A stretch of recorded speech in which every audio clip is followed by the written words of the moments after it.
Hello and welcome to the latest Capital and Kayfabe. I am your co-host, JP John Paz from the Two-Man Power Trip.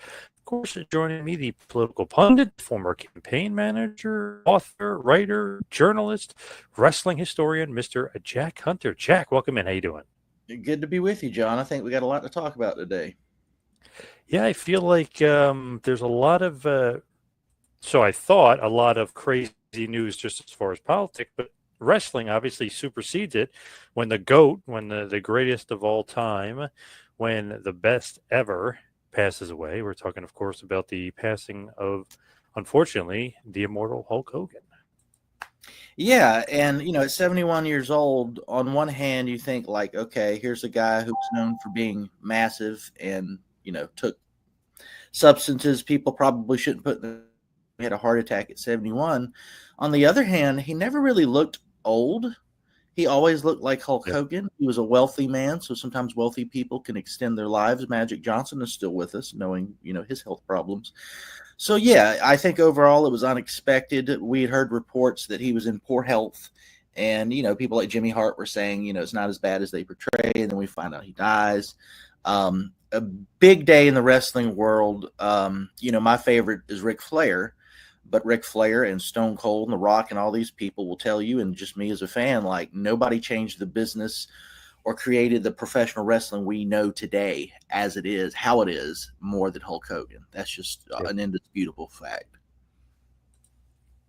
One of those things, too, where Vince hadn't wrote anything, right? In what, 7 months? We hadn't heard from Vince McMahon. He even kind of had to come out and say something. And he finally, by the way, finally admitted that Hulk is the greatest superstar of all time. I love that. I was like, wow, finally Vince admitting it after all these years. Yeah, no doubt, all that bad blood, but in death he could finally admit it, and it was appropriate, despite the controversy going on with him. It was appropriate for him to say something. There would be no WWF if not for Hulk Hogan. There would have not been a Hulk Hogan if not for the massive platform that Vince McMahon provided at the time, how it hit in the culture that and a lot of different things. I mean, good God, could you imagine when Vince's dad told Hulk Hogan he didn't want to do the Rocky 3, he didn't want him to do the Rocky 3 movie if Hulk Hogan obeyed him instead of going back to the AWA and doing the movie anyways? That movie is what put him over the top to allow Hulkamania to happen. He's a heel in that movie, Thunder Lips. Yep. But just a chain of events in history that if a couple things happened differently, who knows if there would have been a Hulkamania or the 80s explosion in professional wrestling. It's one of those things I know people argue, and obviously they had a feud over it. Vince, who created WWF, Vince or Hogan, and without Vince's platform, I mean, you could say Hogan's a huge star in Japan, huge star in AWA, he's a huge star everywhere. Everyone was somewhat familiar with him going in. But without Hogan, where is Vince? What happens with Vince? You put the wrong guy in that spot. There's no global expansion. There's no whatever. I always make the joke because remember he used to own a hockey arena and they were making food and they were making hot dogs and he used to sell hot dogs out of a hockey arena that he co-owned in New Hampshire. So I always make the joke that, well, maybe Vince would be selling hot dogs out of the hockey arena in New Hampshire if Hogan didn't come along. So it's one of those things that obviously it goes tit for tat. Maybe it goes 50-50, but I lean Hogan needing him more because you don't get a global expansion without a guy like aura, a guy like charisma, larger than life magnitude of the Hulkster. Yes, I think that's correct. And look,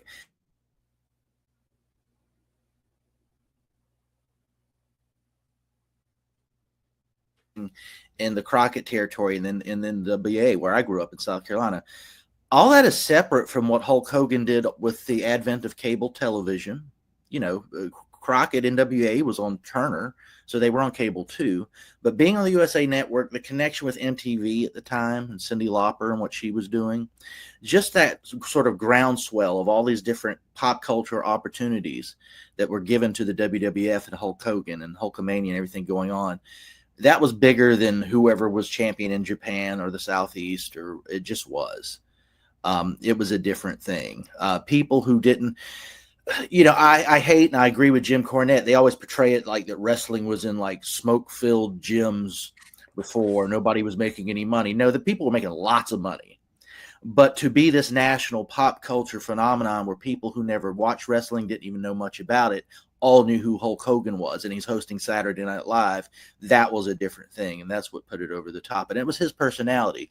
People speculated that Vince might have had Dusty Rhodes in mind at one time to be for his central figure, and maybe that would have happened too. Dusty certainly had the personality and the charisma for it, but it wasn't Dusty. It was Hulk Hogan, and what happened? We are. When you look at it, when Hogan does that, right? I mean, he did 1984, January 1984, Madison Square Garden. He blows up, and you could tell. And then I've said this because I've seen him live in action. I've seen him make surprise appearances. I've seen him wrestle. There's a different energy. There's a different aura. There's a Dusty, and he's over huge, and there's something different about a guy like Hogan, who even when he's in the same arena as some of the other biggest stars of all time, there's just something that overtakes it. It's almost, I don't know, you can't almost kind of put it into words. It's just like another level of an aura. It's like, man, this guy is, it's as a god. You know what I mean? Like that kind of specialty to him. It was the place and time. So I was 6 years old in 1980, and I was 16 in 1990. So those years of the 80s, I was old enough to remember what was going on throughout the whole time, and they were my most formative years. That's anybody's most formative years, those ages. We lived in an era, and this is part of what I admired about John Cena early on, and part of what I admire about Cody Rhodes right now. To be a pure white meat baby face in 1980s like Hulk Hogan was not unusual. Ricky Steamboat did it. He did it. Not that Ricky Steamboat was as big as Hogan, but I mean, just to be a pure good guy, slapping hands with the kids. You love America. Do that in the 80s. This was the time of G.I. Joe and the Reagan era and the Cold War. And the end of the Real American video, Hulk Hogan squashes the Gaddafi picture. I mean, that's where we were. And you could pull it off then, and it was the biggest thing in professional wrestling and in pop culture, one would argue. By the time John Cena came along, he was trying to be that white meat babyface. We'd gone through the cool heel era of The Rock and Stone Cold and the NWO and DX, guys that did heelish stuff, but people cheered them. That was not what Hulk Hogan was until, the NWO later, and he became part of the cool heel thing. We're talking about the 1980s and Hulkamania here. So John Cena early on, after he got past his initial heel phase, was that all the kids love him baby face, white meat. That's hard to do. And it's so hard to do during John Cena's time that he couldn't do it forever. People started booing him eventually. That's just the times we lived in. I'm amazed here in 2025 that Cody is the pure white meat baby face that it is, and it works. He gets booed on occasion because maybe he's, fighting Cena or, somebody at a way high level that, is just a different dynamic, but it's not a hate that stays. He's a pure white meat baby face. The kids dress up like him. The parents bring their kids to see Cody. If you go see a show like a Raw, for instance, because Cody's a SmackDown guy and Cody's not on the show, there's a 9 out of 10 chance that after the TV goes off, Cody match, because that's what those parents paid for their kids to see. That's Hulk Hogan like, and that's part of why I enjoy Cody so much. Not only do I love his dad and his brother and the Rhodes family and that Crockett legacy, WCW legacy, I like that he's a Hulk Hogan type babyface in WWE in 2025. I think that's cool. I'm a grown man. I'm not a child. Do I like seeing 8-year-olds dress up like Cody and have that experience? You sure as hell right I do. It's wonderful. Love that. And I love when, which wasn't really prevalent, but he'll sign autographs at ringside, like a lot too, which is cool. Have we seen that since Bruno? Do you know what I mean? That's what he would old do. School, yeah. Yeah, not even. I mean, Hogan had the reputation if he was somewhere, he would make sure everybody got the attention they needed, the photos. But coming out and doing it ringside, and being on camera, even they got past that in the Hogan era. That's something Bruno in the 70s and the early 80s did. But Cody's bringing that back, which is super cool. I'm glad you pointed that out. Yep, very cool. Here's a little picture that MSG had, not little, huge. It was on all sides of the garden, but this is the front of the garden there. Huge picture of the Hulkster.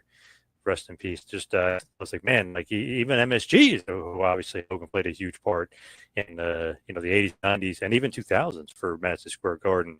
But I just thought that was awesome that they put that up there. I was just like, man, that's so cool. MSG. The amount of coverage is nuts on this.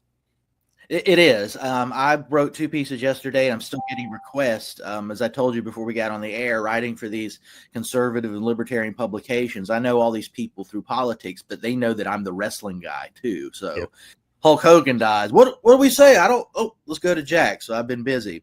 What I did say in both of the pieces I've written so far, will probably repeat this, especially for people who aren't wrestling fans but know who Hulk Hogan is and want to read about this. That match in 2002 with The Rock. It was at WrestleMania 18, I believe. Yep. A lot of people watching this are wrestling fans and know this, but a lot of people who aren't don't realize. They think of Hulkamania and they might know NWO Hollywood Hogan. That's what they think of. They don't realize that he came back and had this match in the early 2000s with The Rock that not only was such a big deal with fans, but was a big deal to so many of the performers who are in wrestling today. Some of the top guys, Kevin Owens, Sami Zayn, those guys talk about that match and what a big deal it was. I'm leaving a lot of names out there, but I think that's something that people, in the days after the passing of Hogan, need to know, that he wasn't a young man anymore and he was still doing great stuff in the ring with The Rock, the most famous wrestler actor ever, who probably wouldn't have been that if wrestling wasn't what it was of Hulk Hogan to begin with. Hulk laid the groundwork for guys like The Rock. Love The Rock tribute today. He was showing a portion of that match. Obviously, WrestleMania 18, he had a great tribute to Hulk on his Instagram, I guess, TikTok, everywhere where you can find The Rock. But I just thought that was a great fitting tribute. And a lot of people said, loudest pop ever, loudest pop of all time. I have a hard time disagreeing with that. I mean, that was just absolutely monumental, that pop from WrestleMania 18 when he kicks out of the rock bottom. It's loud. I don't know how people talk about the Road Warrior pop being louder than anything. I can remember some Rock and Roll Express and Midnight Express matches being louder than anything I'd ever heard. When Cena returned early from injury, whatever Royal Rumble that was at Madison Square Garden, that Hogan rock pop from the early 2000s, that's definitely in that conversation. It was deafening. There's a pop, and I don't even know if the TV or YouTube, I don't even know if it does it justice, but in 2005, 21 years later, after, he kind of, put the world upside down with winning the title from Iron Sheik at Madison Square Garden. But in 2005, he made a surprise return to save Shawn Michaels from other, evil, masterly or dastardly guys in Muhammad Hassan and Sean Daivari. That pop, obviously, we kind of were hoping he would show up, but we weren't sure. That pop was huge. My ears were popping. It was so loud in MSG because he's getting beat down and nobody kind of not expecting, and then boom, his music hits and everyone went nuts. So that's 2005, and they were still going nuts to the Hulkster at Madison Square Garden. It's funny you mentioned that with the Muhammad Hassan angle and what was going on and Hogan's presence there. The foreign policy aspect of Hulk Hogan and his character is something we kind of laugh at a thing here or there we remember, but it was pretty integral to his truth, justice, and the American way sort of Superman ethos. Train, say your prayers, and take your vitamins and all that. But yeah, as you mentioned just a second ago, when he won that belt, and I think it was January '84, the world title for the WWF for the first time, it was taken from the Iron Sheik, an Iranian Olympian defector to the U.S. who loved America, but his character was this evil Iranian. That was 3 years removed to the month from the American hostages being released in Iran under Ayatollah Khomeini. So it wasn't long after that. We still thought of them, as a foe. I had mentioned earlier, with the terrorist bombings by Libya of the discotheque and the different things in 1986 and Ronald Reagan retaliating against Libya and Gaddafi, you see that picture of Hulk Hogan squashing Gaddafi's picture. Obviously, he had a feud with Nikolai Volkov, tail end of the Cold War, and didn't even know it. Nikolai Volkov, who I believe was a Croatian immigrant who lived in Baltimore, definitely loved America too, but his character called him to play for this evil Russian communist. Hulk Hogan feuded with him. And then probably my favorite feud of the foreign policy type Hulk Hogan ever had is when Sergeant Slaughter turned on America in 1990 during the Gulf War, Operation Desert Storm, a quick war for George H.W. Bush, who was very popular in the aftermath of that. But boy, did Sergeant Slaughter get heat showing the boots with the curly toe, because all Arabs wear boots with curly toes. That's what I learned at that age. They were a gift from Saddam Hussein, his friend and ally and comrade Saddam Hussein. And Hulk Hogan obviously was the American champion and was going to take Slaughter to task for that. And it continued through with Muhammad Hassan in a post 9/11 environment and what they were doing there. But that foreign policy aspect to Hulk Hogan It's something I probably need to write about more thoroughly if I could find a publication that's not worried about some of the caricatures of foreigners that we see in professional wrestling and how you navigate that some. Fair, I'm not meaning to dismiss that, but you understand why some people would be hesitant to go there. Yes.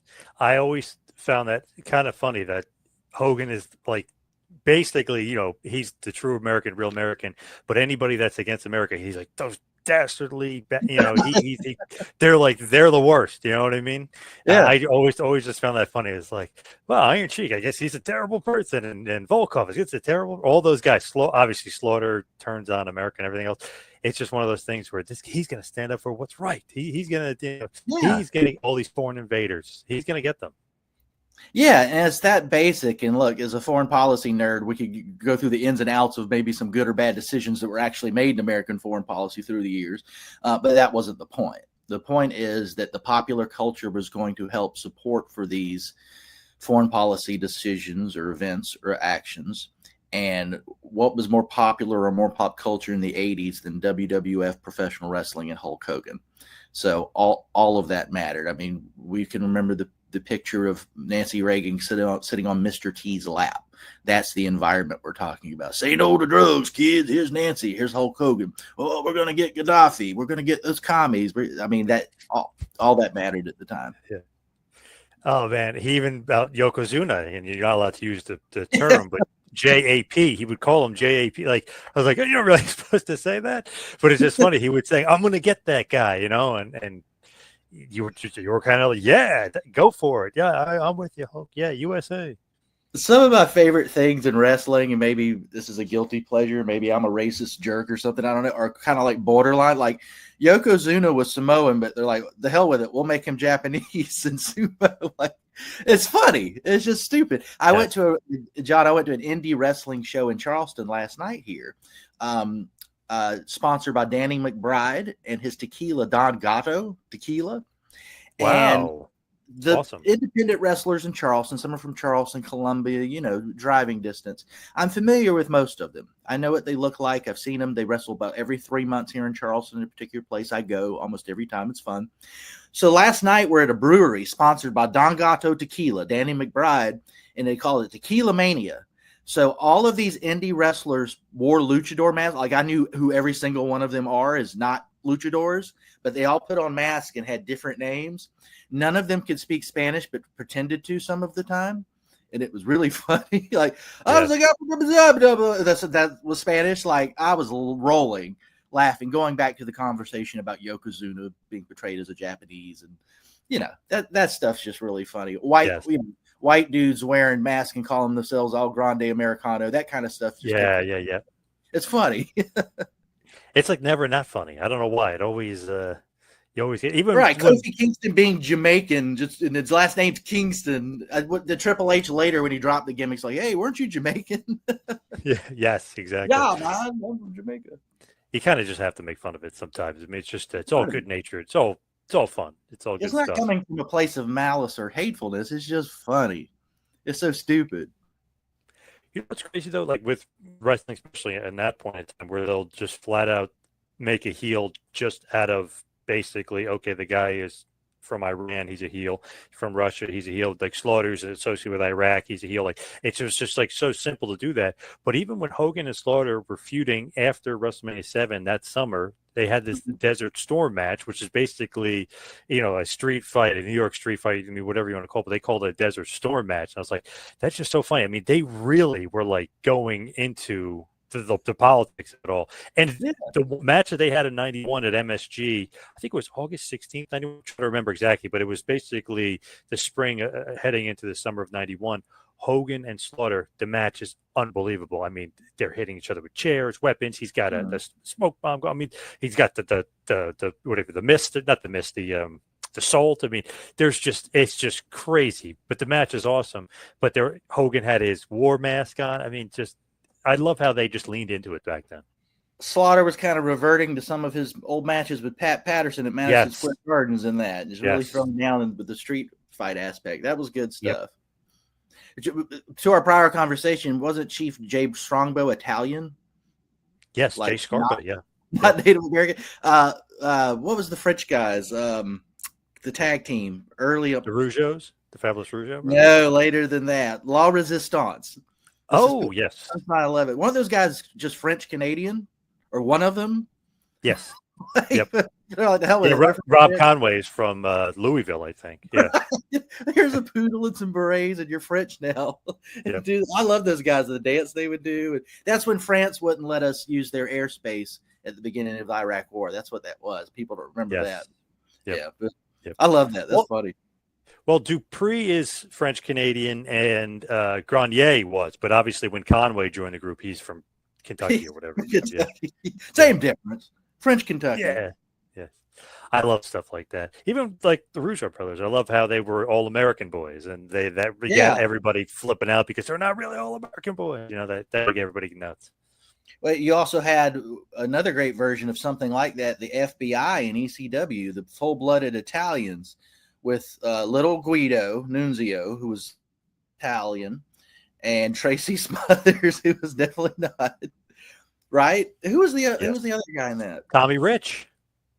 Tommy Rich is who I'm thinking of, not Tracy Smothers. Tracy Smothers. No, Tracy Smothers was in. He was in there too. Yep, both of them. These redneck hillbilly dudes were full-blooded Italian, and they would do like "Mamma Mia." As a Southerner, that just tickles me to death. It's funny. I love stuff like that. That was actually they called him the Big Don, Tommy Rich. Yeah, that was guy in FBI, which was also funny. JT Smith. That's what it was. Yeah, he'd do it too. He'd be like, "Mom." Yes, that's great. And then they actually Nunzio, obviously, little Guido. He's really Italian. They had a guy, Big Guido, at one point who I remember before they added Big Sal in, who's out Sal Graziano, who's actually Italian. So they kind of sprinkled in, but obviously Rich, JT Smith, and Tracy Smothers not Italian at all. Yeah. It's funny how those things can grow on you. When Tony D'Angelo first happened in NXT and Vince was sort of, in charge of things, I was like, man, they're trying to do this gimmick in 2023 or whatever that was, 2022. And I was like, this is goofy. And I love mob movies. It's my favorite genre, but I just thought it was goofy in wrestling. That's like one of my favorite things on NXT right now is like Tony D'Angelo and Stax and what they're doing. It shows you how stuff grows on you. Like, you're like, like the New Day, when they came out, everybody hated them. Then they were baby faces for years. Now they're heels again. But you just never know what's going to work. Surprised D'Angelo hasn't been called up yet. You know what I mean? To the main roster. I figure like it's been time. For sure. Well, something, John, I think we should probably talk about with the Hulk Hogan news, and people are going to be seeing this, 5 or 6 days after the fact, is the reactions. Most of the people in the business that I've seen, whether they work with Hogan directly or just in the business, have had nice things to say. But a lot of people who aren't in the business, and perhaps some that are, but I don't see a lot of that, are saying negative things based on some of the recent controversies with Hulk Hogan. If you want to get into that a little bit, because I certainly have some things to say about it and some thoughts. Yes, for sure. Because I always think of it when I read the weird people, if you will, the weirdos, negativity. I just kind of ignore it. But a lot of friends of mine were sending me stuff like, look at this, a-hole road, or look what this idiot road, and like, oh my God, wrong place, wrong time, stuff like that. But it's one of those things where I don't know if it's immaturity, if it's some sort of mental issues. It's a weird group of people. I just ignore them, but they're a weird group. I think I know what it is, and I know that sounds kind of pompous, and I'll get to that in a second. Let's first address what we're talking about. So we started this podcast by talking about what an impact Hulk Hogan made on the business and how it changed everything and gave us the wrestling that we're accustomed to today. That's the big story of Hulk Hogan, whether you're talking about Hulkamania or the NWO in the 90s, contributions in the 2000s. That's the big story of Hulk Hogan, what he's meant to the culture and what he's meant to the sport that we all love. The controversies come later. Of course, you had the sex tape scandal, something with Bubba the Love Sponge involving Hulk Hogan's wife, and something I really don't think he wanted out there. And he put Gawker out of business thanks to Peter Thiel and his money. I saw some Gawker person saying something nasty about Hulk Hogan. Bully basically told her to F off. Bully Ray, which I love. And, I'm less mad at that woman. She worked at Gawker. Hogan sued him and put her out of a job. Sure, whatever. I guess if anybody's got a good reason. But that's not most of what we're seeing. The second controversy happened about 10 years ago.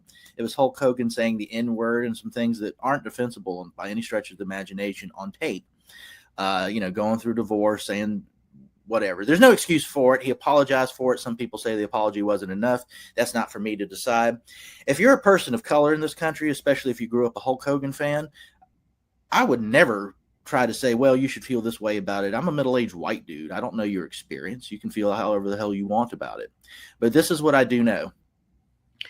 The people in professional wrestling, white, black, other races, overwhelmingly, even if they acknowledge they didn't like that controversy, or even say like he gave an apology, but maybe for something like that, whatever, and asterisk they add to it, almost overwhelmingly are like, this guy helped the business. He helped me make more money.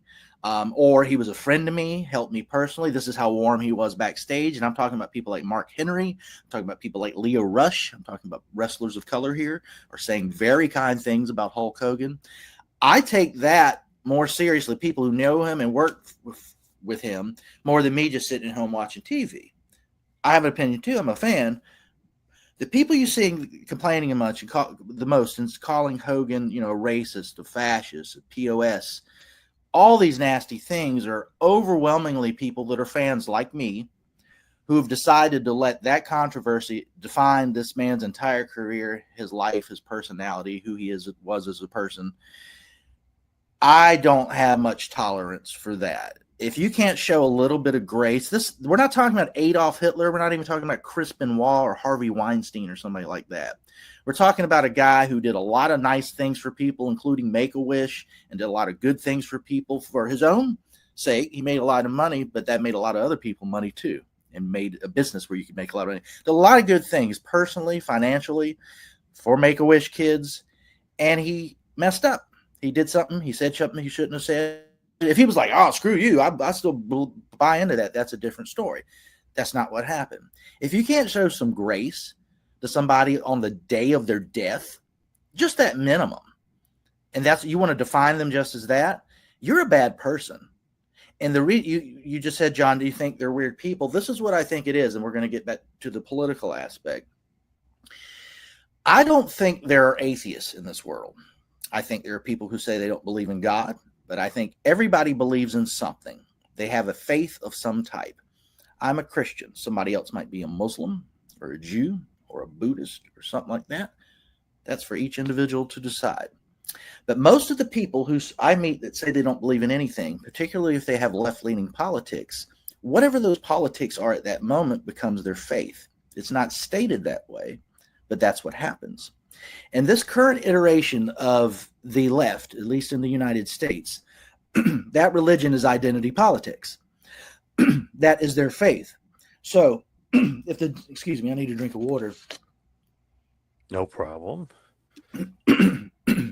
If the entire be-all, end-all of your faith is how you feel about minorities or how you feel about the LGBT community or trans people, and I have trans friends, certainly have many gay friends. Most of my conservative gay friends hate the LGBT ideology stuff. They're like, God, just let us live in peace as gay men and women and stop going on about all that.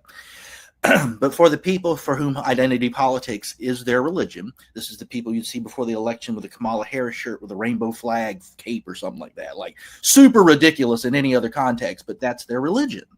That's their faith. They don't need Jesus. They don't need Allah. They don't need Buddha. They need that. So if that's your faith, and Hulk Hogan said the N-word one time, that's all you need to hear. He's heretical. He's outside your faith of identity politics. You don't care that he did all this other stuff in wrestling. You don't care that actually, this is white liberals that are like this the most, by the way. It's not people of color. You'll go on Twitter or X right now and see 20 people calling Hulk Hogan racist, and 99.9% of them are white people. And you'll see maybe half that amount of black people being like, man, he did some bad things, but I grew up a Hulkster or something like that. I mean, I'm not saying that there's not people of color who are lefties out there. There certainly are, but it's white, identity politics obsessed lefties. And that's the majority of what you're going to see in people defining Hulk Hogan by a big mistake he made in his life. And yeah, I don't find it tolerant. I don't find it liberal. I made a comment on social. Che Guevara, the Cuban revolutionary and ally Fidel Castro, actually sent homosexuals to concentration camps when he had a little bit of power and can do stuff like that. He wrote nasty things about black people. I think he said, because he was Cuban, about Mexicans that they're all right if they can take a bath every once in a while, stuff like that. How many left-wing socialist people have you seen sporting Che Guevara shirts of recent years and decades? Yep. I don't like their politics. I'm not a socialist. I'm a free market capitalist. So but that's not what we're talking about here. My point is, if that's a man they admire, well, he sent gay people to their death. Does that matter? Now we're going to talk about Hulk saying the N-word one time. So show a little grace, have a little context to it. Chris Benoit, we can't talk about positively because he murdered his family. That's something much worse than saying the N-word and then feeling bad about it. Adolf Hitler, mass, murderer, the Holocaust, that's something different than a guy that said the N-word. And when you put them all in the same category, not only is that unfair to Hulk Hogan, who was so many more things than just his mistakes, but you're sort of undermining just how bad what Chris Benoit did, or even worse, what Adolf Hitler did. And the victims of people like that, come on. So that's what I think about the people who in these days, hours and days after Hulk Hogan died, and the people who knew him most have mostly nice things to say about them. And the people didn't know him except for on their TVs have all these nasty things to say about them. I don't have I'm not going to read their comments, or if I am, it's not something I can take seriously. They're not people I can take seriously. And it's a false faith identity. I'm a man. I'm a white dude. I'm in South Carolina. I have friends of different races and all that. That's all part of who we are. It's not all of who we are. Bernie Sanders actually said this better than most recently. At the beginning of the Trump phenomenon, he's like, can we get back to talking about socioeconomics and the working class as Democrats and get away from all this identity politics stuff? Who cares if you're gay or black? What kind of gay person are you? What kind of black person are you? That's what Bernie Sanders said. And I was like, he's absolutely right. Yeah, well and said. The white lefties were like, no, screw you. And then he kind of just shut up about it for a while because that's where the party was.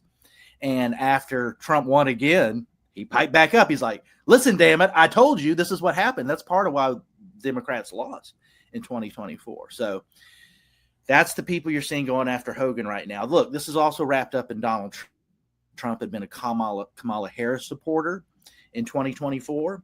You would see the same people saying he's an absolute racist going, you know what? People make mistakes in their past, but he was a good guy. Yeah. He's Kamala Harris. Exactly what they'd be saying, because he was on the right side of identity politics and their own politics. So the people saying these nasty things about Hogan, it's not about Hogan. It's about them and their goofy faith in identity politics.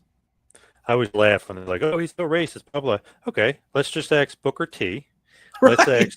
Let's ask Dennis Rodman, who's like his best buddy. Let's ask Mr. T. Let's ask Shaquille O'Neal. And wow, they all said he's not. Wow, weird how that works. Like, come on, you can't judge somebody on something, first of all, that they said in private and it was, maybe under the influence or what, no excuse. But you know what I mean? Like, you don't know the situation, you don't know all the particulars, but let's not judge somebody on one horrible thing or one bad thing they said or one bad thing that they did in private. Even if it wasn't in private, you can't really judge somebody like that. Because what I would do, I would find each and every person. It's like, all right, what's the worst thing that they ever did? Now I'm going to judge you on that for the rest of your life. It doesn't make sense to do that to somebody. And you can't judge them on the best thing that they ever did either. Yeah. I mean, there's a medium in there. I just think that's insane. But I think that there's a lot of mental issues going on with these people. Just for instance, and I'm throwing this out there because I know MVP in the past has said a lot of bad things about Hogan. If you want to judge MVP on the worst thing he ever did, guess what he did? He conspired to murder people. Like, right. I forgive. I'm giving him a second chance. He went to jail, everything else. I've interviewed him before. I think he's a great interview, and I think he's a great character and everything else. But if I were to be honest, why don't I judge him on attempting to murder people? You know what I mean? It doesn't make sense. You can't do that. It's just not right. And I don't know. I just kind of like it. You got to ignore those people and really just go, to like the people that were involved and. The Rock and Steve Austin and Mick Foley, who him and Hogan didn't even get along, was talking very positively. Mark Henry, like all these guys. Dennis Rodman had a really nice tribute. So that's the guys that I'll focus on, just exactly to your point. And think about somebody like The Rock, John. Here's a guy of mixed race. He's part Samoan and part black. He's of a certain age where he's well aware of not only maybe how his family was treated at different parts, but just people who were black or Samoan at different periods in the wrestling business, stereotypes, things like that, just things that in their time, and the promoters were like, this is fine, we're going to make some money, but looking through the lens of time in 2025, maybe like, maybe we shouldn't have done this, but we're two white dudes, me and you. Imagine you're The Rock in your mixed race background, Samoan and black, and you're saying nothing but glowing things about Hulk Hogan, and you have not only your own history, long, deep family history from two different racial minorities in the United States working in this business. I give that a little bit more credence than some jerk on X, whose hardship of the day is that Starbucks was out of their favorite coffee, having something bad to say about Hulk Hogan. That's just one example. You mentioned Booker T. When the controversy first happened with the racial slur stuff 10 years ago, I had two thoughts. One, that's not acceptable. You can't talk like that. That's wrong. Right, of course. It was wrong 50 years ago. It's wrong today, but it's especially wrong today because everybody should know better than they did 50 years ago. Yes, definitely. Second thought was, what do black wrestlers think? What do black fans think? They grew up loving this guy, and then they heard like the worst thing you could possibly say about them. And I'm going to take that to heart too. And I did. And there was various opinions about it, and I listened to all of it. Some people were like, forgive and forget. And some people were like, nah, that ain't cool. And I'm talking about when it was fresh. Yep. And you talk about it. And it was talked about, and Hulk Hogan apologized for it. And there was a discussion of whether he apologized enough. But that's how you handle those things, with a little bit of humanity. And, well, who does this hurt most? Let's listen to them. Yep. I mean, Shelton Benjamin, if he still doesn't like him and he's not happy with him, I'm free speech. I mean, you're your own person, you have your own thought. But to me, I'm more of a forgive, forget kind of guy. But if he doesn't, I'm on board with it. But I'm just saying, like for like MVP, same thing. I'm on board if he doesn't want to forgive and forget. But also keep in mind, if you want to be judged on something you did horribly, we could do that. We could play that game too. So I'm kind of like on the fence with, like, you can have your own opinion, but do you really want to be judged on something that is the worst thing you've done? You know what I mean? Yes. You never want to play that game. Broadly, yes, you don't want to do that. And if there was any black person, wrestler or fan, that was like, "Nah, I find that unforgivable. I can't do that. I can't really get mad at that." Yeah, that's fine. Yeah, that's fine. The point is, that's not what they're doing. Yes. So yes, exactly. I take that into account as well. I think everybody else should. Yep. And the thing with me too about Hogan, another thing, people like, oh, I can't believe that when his son got in that accident, he was kind of responsible. He was talking to his son, trying to and people should have never heard that conversation, but he's trying to build the son up and try to reason with him and try to make him think positively. So people holding that against him, and just weird stuff. He actually, so funny, he saved somebody's life from a car accident not that long ago, got like no coverage. I'm like, what? Like, because he's MAGA, because he's a Trump guy. So it's like, that's crazy. There was a guy, Benny Johnson, who's been all over this, loves Hulk, big Hulk fan. He was interviewing the guy was saying that he really helped Hogan, helped his daughter, who we didn't even know, but he was friendly with him because of the Hogan's hangout. He knew the guy. So there's so many good stories. Make-A-Wish, by the way, wouldn't even be Make-A-Wish without Hulk Hogan. If anybody wants to doubt that or question that, that's 100% true. And then obviously when John Cena and Make-A-Wish got even bigger, then you can kind of say, wow, John Cena kind of took the reins from Hogan and growing it. So it's just real positive stuff from Hulk. Got to be honest, my personal experience, nicest wrestler I ever met, goes out of his way for each person, makes each experience different. I mean, guy just absolutely just loved his fans. And just, I don't know, I hate the fact that he got a bad rap. And then the other thing was, oh, I can't believe you had creative control, brother. I can't believe you said that didn't work for me, brother. Wrestling in general, in the wrestling business, and you could look at Flair, you look at Dusty, you look at Steve Austin, The Rock, all these guys. It may be just Brock Lesnar, although he did pick and choose who he wanted to wrestle too, and not wrestling. Maybe he was more about the money than some of the other guys. But it's a business predicated on what? Yourself, getting yourself over, making the most money you can, and then skedaddling. So if this guy wanted to do that, and he was the most popular wrestler, he was the most important wrestler, he was the most over wrestler, he was the most merchandise driver, all this other stuff, the biggest driver in the history of the business, most famous person ever in the history of the business, biggest star ever in the history. I mean, just keep going, right? Of course, that guy is going to say, I'm number one, brother, and I'm not losing to this guy, or I'll job here. But like, that's the nature of the business. That's kind of the way it should be. I know you're listening to the promoter, but Vince has final say. And if Vince is agreeing with him, then guess what? You're going that way. And if Bischoff agrees with him or Sullivan agrees with him, you're guess what? He's going to go that way. But there's going to be a give and take, and like that's what the business is. You're supposed to be that way, especially when you're the biggest star, and especially at one point in your life when you were living on in a van by the beach. You never want to be in that spot again, so you're going to protect yourself at all costs. He, by the way, he did, and he was, basically, it broke, and then he finally made it in the business. A lot of help from Dr. D. David Schultz, kind of, getting him out of there. But that's a different story for a different day. But just saying, if you're Hogan, of course you got to look out for number one. And by the way, did he always look out for number one? No, because Beefcake, Haku, Earthquake, Rougeau, all his friends along the way, he brought them along. Duggan, he honky tonk man, he brought them along the way and made the money. So, yes, in some instance, he's all about himself, but in another instance, what a good friend. Jimmy Hart, another guy. Well, didn't he make the decision to let Goldberg pin him? Of course, yep. Luger, yep, and Luger too. Yep. And was like, yeah. So, what I would say to that, John, it's funny you mentioned that. I was texting with a friend who's a big Hogan fan, and he goes, "I wonder if WWE is going to whitewash how Hogan backstage politicked," and what you're talking about, to get himself over and put himself first. And I said, dude, all the wrestlers not only would do that, they would do it to the degree that they could do that. He had the most leverage because he was the most popular guy. Yeah. I've always heard, and if I'm saying bad things about the guy, correct me out there, that the Italian Stallion in the Crockett territory in the NWA was very difficult to work with. Guess what? He was also the first guy on the card. He didn't have any leverage. So yes. He was in Hulk Hogan's position. That might have been an absolute nightmare. People would say that Flair was too giving, but he also always would look out for his brand and the Horsemen and where they were at. All of those guys did that. That's normal. I think it's weird just to single out Hulk Hogan and say, look, is there something to be said for guys like Bryan Danielson who want to get pinned every single time and just put everybody over? Yes. Is there something with Tony Khan saying, hey, guess what, Bryan Danielson, we need to make you the champ for the good of this business that I own? Yes. Yeah. So yes. That's what that is. It could be characterized as selfish, but it also should be characterized looking out for number one that helps everybody else.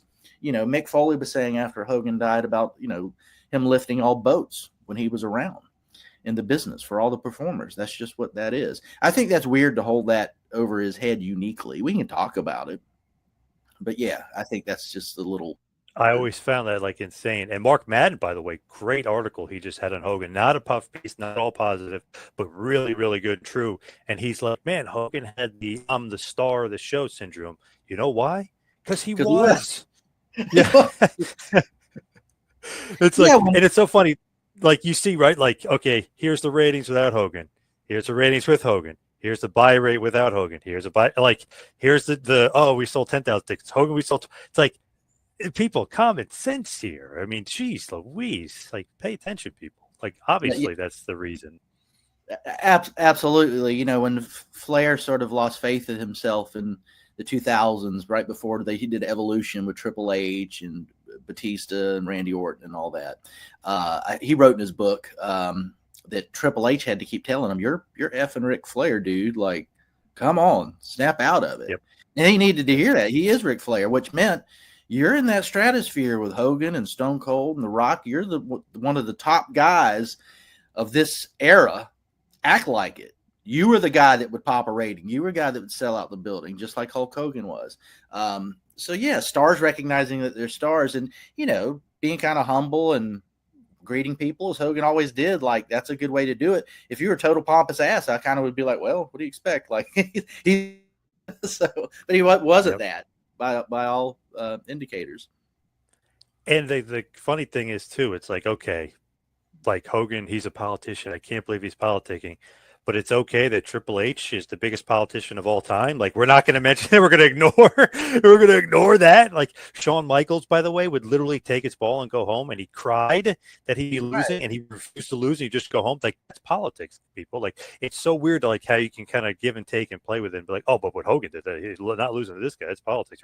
Or he wanted to lose to Yokozuna, that's politics. He got all the leverage in the world to do that. And look, Steve Austin did the same thing. He refused to wrestle Jeff Jarrett. He at first refused to drop to Triple H. So what they do, he lost to the only guy that he would lose to, Mick Foley, who was, by the way, who was injured, and they had to bring him back to do it. And then the next night, Foley loses to Triple H, and they get on to and then a few months later, Austin finally agrees to lose him. So, and by the way, no issues with that whatsoever. I'm fine with that. Taking your ball, going home, and not really losing the title. I have a problem with that, or maybe there's some of the politicking of Triple H. But that's the business. That's what it's all about. Austin refusing to wrestle Lesnar. I have no issue with that whatsoever. So that's wrestling, and Hogan just did it better than anybody, pretty much. Yeah, I think you're absolutely right. You can even go beyond that. Didn't Vern Gagne offer the Iron Sheik 1,000 break Hogan's leg? Yep. So WWF wouldn't hurt AWA's business. I mean, that's politicking. And it was also politicking when the Iron Sheik went to Vince McMahon and said, this is what they asked me to do. I'm not going to do it. I'm loyal to you. That's politicking for himself. So this is across the board. This is not new. Yep. I mean,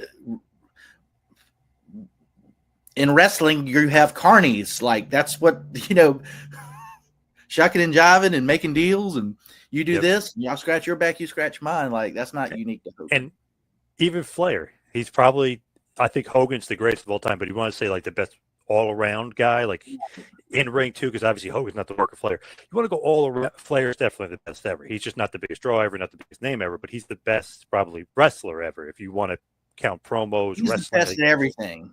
Yes, but he's no Hogan. But if you look at it, he politicked too. Why do you think he was a 16-time, really 21-time world champion? He's politicking too. But guess what? You deserve it when you're that good.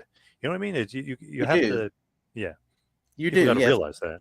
Flair's the best all-around in-ring talking, but also a major mainstream celebrity, maybe now more than ever. He just wasn't quite as big as Hogan, and he will say that. And he's said it in the aftermath of Hogan passing. It just is what it is. I have a friend, as many of us do, who used to watch wrestling, and he's always best wrestler of all time is the Ultimate Warrior. Now, I don't argue with him about that because I understand exactly what he's saying. He's saying it the same way if you say Hulk Hogan's the best wrestler of all time. He's saying he's the most popular and just such a big deal. Right. You must watch wrestling. Ultimate Warrior could barely actually wrestle. It doesn't matter. That's not what he's talking about. And that's okay. I'm not criticizing it. But you have to understand the parameters of those conversations. Who's talking about the best wrestler and what they mean? Because that's going to be very different from somebody who likes to watch New Japan and AEW and, whatever, than somebody who used to watch wrestling. I was talking to a buddy of mine right in line with this. He said, who is the most pro wrestler? Meaning, like, when you think of, like, a pro wrestling for, like, a casual, like, I always said, like, Warrior, Ultimate Warrior, and Sid. These two larger-than-life monster guys, like when you think, like, what's a pro wrestler? You'd be like, well, it's this gigantic dude and then who's just looks like $1 million. If you want to say who's like the most perfect wrestler, which means they do everything, I always say Flair or Macho Man, because not only could they walk the walk, they talk the talk, they wrestle like nobody's business, especially in their prime. They're the best, and they look like wrestlers. And then they have that over-the-top appeal where it's like the casuals can quote them, woo, wheeling dealing, and ooh, yeah, and all of those stuff. And then you want to say, like, on top of that, who's kind of the guy like that? That's like the Zeus, if you will, right now. It's like Hogan. You know what I mean? Because he just encapsulates everything and puts it all together. So it's just funny each thing you're looking at. But I always think, well, Warrior and Sid, they're like that perfect wrestler. When you want to say to a casual fan pro wrestling, you think of like these big, muscular guys that have no body fat and like are just talk and ramble like nuts.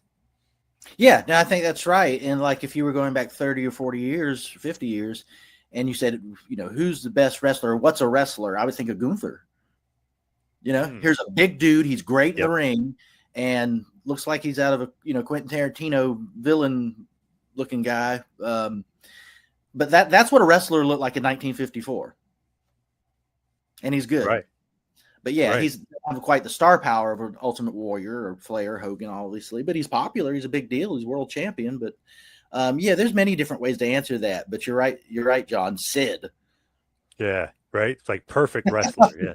Yeah. Like he can't be doing anything else. I know he loves softball, but he can't be doing anything. This guy is a wrestler. I was trying to picture him playing softball. I've seen pictures, but that seems weird compared to him just being a wrestler. Yeah. And why softball over baseball? I don't know enough about softball. I have no idea. It's so funny. What do you think, by the way, here? What do you think is the legacy of the Hulkster? I think it's what many people are saying, that he changed the business forever. He didn't do what he did. Maybe somebody else could have, but that may be part is the most key part of what I just said. You don't know. Wrestling could have gone away. A lot of wrestlers say that. It could have gone the way of roller derby. Roller derby was very popular in the late 70s, and it was popular for a bit, and then it went away. That could have happened to professional wrestling. Vince could have bought up all the territories, and then this national thing he was trying to do could have failed. People are like, oh, remember that wrestling stuff our parents and grandparents watched, and just decided not to watch it anymore. That could have happened, and it didn't. And Hogan, it's Hogan and Vince McMahon are the two people most responsible for that happening. Maybe the territories could have survived. Jim Cornette certainly makes that argument. In the age of cable and later the internet, maybe. I long for those days. I saw the tail end of those days as a child. But wrestling is what it is today. It's bigger than ever. Different metrics you measure that by now than you would have 30 or 40 years ago. But in terms of dollars, which every wrestler I know, that's their number one metric, they're making more money now than they ever have. He's the GOAT. There's no doubt about that. He's the GOAT. And obviously this has been a total Hogan episode, as it should be, totally focused on Hogan. I just want to do a couple quick hitters just to cover the politics end of this one. Obviously, Hogan is MAGA. He's a Trump guy, so we did get Trump and J.D. Vance. I just wanted to know, did you see their little tribute there? I thought they were great. I thought it was nice. Don Jr. tweeted out a picture of him and Hogan at the convention, said RIP legend. But J.D. Vance I thought was the nicest ones. J.D. Vance is 10 years younger than me, and I'm paraphrasing, but he basically said he's a real legend. One of the first people I thought I could admire when I was a kid. I understood exactly what he was saying. Yes. Kids looked up to Hulk Hogan. And then he said another couple of nice things about they were trying to get beers together. Now it'll have to happen on the other side. It was nice to see that from the Vice President of the United States. And there's a couple other political figures and others, certainly celebrities had nice things to say about Hogan. And once again, the people who have actually met him and had some sort of interaction or working relationship with him to a man pretty much had nice things to say about him in entertainment, in wrestling, and outside wrestling. Yep. And a bunch of people kind of said it perfectly. Even Dana White was like, when you think about it, I know it's his catchphrase and obviously he's a real American, but he's like, when you think about it, he's a real American. Like, that's America, like, to the core. Like, he loves America. He's going to fight for America. He's going to drink beer in America. Like, he's he's going to, be loud and boisterous, and he's going to be like the, the big tough guy, but like a real true American. He was in the 80s. You liked G.I. Joe, but you knew it was a cartoon or an action figure at the end of the day. You liked Sylvester Stallone and Arnold Schwarzenegger movies, but at the end of the day, you knew they were actors playing somebody you liked on the screen. Professional wrestling has always been the dude you see in the ring is the dude you're going to see if he's not in the ring. And Hulk Hogan was the real life pro-American hero of movie fame and cartoon fame in the flesh. And that was just something special and unmatchable about that. And that's why he was such a big deal, especially in that time. I mean, I just can remember the Reagan era vividly. I was a child, but I was old enough. He was elected in 1980. I was 6 years old. You're old enough to start remembering stuff at 6 years old. I mean, he was there till 88, obviously, but that's my elementary, middle, and high school years. Graduated in 92. So nice. Hogan was perfect for that time. Quick hitters on politics, distraction or not? You tell me. The Coldplay concert with that CEO, is this a distraction or not? It's an interesting news story. No matter what else is going on, it is a distraction, and the people who want a distraction are glad that it's there. And there are other things going on that I think you might bring up that are also in that category. AutoPen, distraction or not? It's newsworthy story because it pertains to the validity of some of those pardons, especially. Fauci, it has been reported, might have been pardoned with an AutoPen. And my former boss, Senator Rand Paul, is asking the Department of Justice, referring him to be charged with a felony for lying before Congress. He said there was no gain of function research funded by the United States happening in a Wuhan lab, I can't speak, in China. And now the FBI and the CIA believe that the likeliest source, the origin of COVID, was that U.S.-funded lab where gain of function research was likely happening in China. So the AutoPen, if that's how they signed his pardon, that pardon might not be valid. So that matters. Is it a distraction to people who don't want to talk about the Epstein files? Yes, it is, but it's also something valid. It can be both. Barack Obama, Russia Gate. Distraction or not, or is this guy the next Nixon? This is bigger than Watergate or anything like. If the sitting president of the United States, as Director of National Intelligence Tulsi Gabbard alleges, based on the declassified document she had, says, if Barack Obama was involved with the Russiagate hoax, convincing people, even though they had intelligence that said, no, this is made up, this isn't real, that they went forward in lying and saying that Donald Trump colluded with Vladimir Putin in Russia to win the 2016 election because they wanted to undermine the results of the 2016 election. One of the political parties with its still sitting president being behind this, that's one of the biggest corruption stories in American history. That's certainly bigger than J6. I think I put it earlier in the week. If you think a bunch of yahoos running around the Capitol on January 6, 2021 was definitely an insurrection, and we should talk about it forever, a bunch of regular citizens, and it was bad. I'm not in favor of it. I'm just saying that if you believe that, but you also believe that the sitting president of the United States and his party tried to undermine the results of the 2016 election by creating something that was an absolute lie. That's far worse than anything that happened on January 6th. And the fact that you don't even want to talk about it, yeah. Shady. To answer your question, John, that is a major distraction for all the right reasons from the Epstein files, but it needs to be followed up on. If Barack Obama needs to be arrested, which I don't think is going to be happen, maybe that's bad for the country. But if we're talking about actual crimes and things that were done that should not have been done, we need to look at that. It needs to be pursued. It's not a partisan witch hunt. Obviously, these things are partisan because you have a Republican president there and it's Democrats that are targets, and vice versa, like when Biden was in office and all this frivolous lawsuit stuff that was thrown at Trump. Nobody cared about after the election, so that happens. But if what Tulsi Gabbard says happened, it needs to be followed up on, as do the Epstein files. They're not mutual. Yes. Just want to throw a little wrestling and politics together as well as we're winding it down here. Stephen Colbert axed, fired. Very interesting. How is this wrestling? His gimmick was he was a fake conservative who's really liberal. So I just thought that was funny. The guy literally had a comedic gimmick. So, like, do you want to talk about everything's wrestling? Everything's wrestling. But I am glad he's fired because he's just not funny at all. Never was, to be honest. Agree. But before I get to that, Colbert, I think his Comedy Central show was hilarious. I've never really been a big fan of Bill O'Reilly. That's who he was mocking, and making it all himself with me. And I watched that show. I watched Jon Stewart most nights. This was the Bush era. I was a conservative. I was a libertarian, but I was an anti-war guy. This is the Bush era, like Iraq war is going on. And I'd watch these left-leaning shows. Jon Stewart, who I still think is a great interviewer, him and Howard Stern are my favorite interviewers, no matter where they are. Yeah, Stewart's great. Yeah. Yep. And then I watched Colbert afterwards because I was kind of pissed off at a lot of the conservative movement at that time, who were just all about pro-war and pro-torture and black sites and all this stuff. And Colbert would just make fun of that every night. And I was like, this is great. It was funny to me. And especially how pompous he was. Like, he'd run off and be like multiple screens of just himself. Like, look at me, look at me. That was funny because that's what Bill O'Reilly's show kind of was. When he did his own show, he took up, Letterman's chair, the CBS Late Show, which completely, they're just getting rid of it. Colbert has not been funny since he started that. And I really, he's a Charlestonian like I am. He's from Charleston, South Carolina. I used to be proud of that when his Comedy Central show was on. It's the opposite with his CBS show. He's not only not funny, but, my favorite late night host of all time is Conan O'Brien. He came about during the same formative years I was talking about earlier, but I'm also old enough to remember Johnny Carson.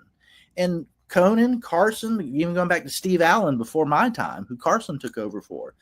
Their business model was, we are for everybody. We're a late night show. This is pre-cable, not Conan, but, certainly Carson.